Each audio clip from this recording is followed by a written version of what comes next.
કે જ્યારે ભાવનગર વાળો કેસ અમારા પર થયો, ક્યાંક ને ક્યાંક રાજુ કરપડાને જેલમાંથી બહાર કઢાવવાની જગ્યાએ પ્રદેશમાં રહેલા એક બે વ્યક્તિએ રાજુ કરપડાને વધારે સમય ફસાવવાના પ્રયત્ન કર્યા છે. મને ફસાવે એનાથી મને કોઈ દુઃખ નહોતું, અફસોસ નહોતો. કદાચ હું એમનો હરીફ બનીશ ભવિષ્યમાં, આવું સમજીને ફસાવાના પ્રયત્ન થયા. પરંતુ મારા ખેડૂતોને પણ મારો ગુસ્સો રાખીને, ખેડૂતોને પણ જેલમાં રાખીને, ખેડૂતો સાથે ક્યાંક ને ક્યાંક ગેમ થઈ હોય આવું જ્યારે દેખાણું, ત્યારે જેલમાં બેઠા બેઠા નિર્ણય કર્યો હતો કે આવનાર સમયમાં જે પણ કાંઈ થશે એ બિન રાજકીય રીતે મારાથી થશે એટલું કરીશું. અને જ્યારે પણ કોઈ એવું કહે છે કે ખેડૂતોનું અમે આ સારું કામ કરીએ છીએ, તો કોઈ પણ પાર્ટીના લોકો સારું કામ કરતા હશે, પછી સત્તામાં રહેલા લોકો હોય કે વિપક્ષમાં રહેલા લોકો સારું કામ કરશે, તો એના જાહેર મંચ પરથી વખાણ કરીશું. મહત્વની વાત એ છે કે મારો વિડીયો જે મારી પર ભાવનગરમાં બીજો કેસ થયો, આ વિડીયો અમારી પાર્ટીના મહામંત્રીને માત્ર મેં આપેલો ને ત્યારે કહેલું હાજર થતા પહેલા કે આ વિડીયો 31 તારીખે ચલાવવાનો છે, એવી રીતે મારી પાસે માંગવામાં આવેલો. આજે હું એટલા માટે આ સફાઈ આપું છું કે સવાલો ઘણા બધા થાય છે પાર્ટી તરફથી.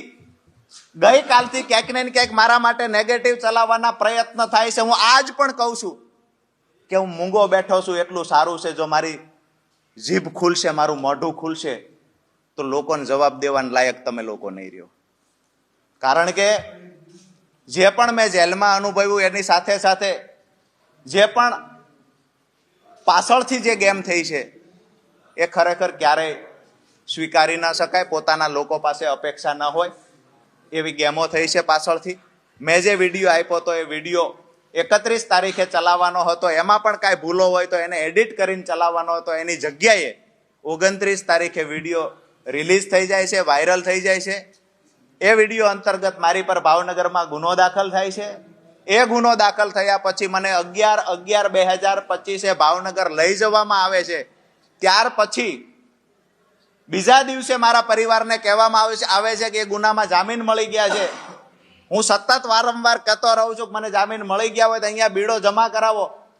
મને 30/11 ખબર પડે છે કે એમાં જામીન નથી મળ્યા, પાર્ટી ખોટું બોલી રહી છે. મેં કહ્યું કે અમે ફરીવાર સેશનમાં જામીન મૂકો. સેશનમાં જામીન મૂક્યા. 4/12/2025 જામીન મૂક્યા. 4 મુદતો પડી 18 તારીખ સુધી, એટલા માટે કે અમારા તરફથી કોઈ વકીલ ત્યાં હાજર નહોતો. વિષય એ છે કે કાયદાની વાતો કરી, કાયદા કથાઓની વાતો કરી અને લોકોને સલાહ આપનાર વ્યક્તિ જ્યારે પાર્ટીના પોતાના પરિવારના લોકોને જ્યારે કાયદાકીય રીતે માહિતીની જરૂર હતી, કાયદાકીય સલાહની જરૂર હતી,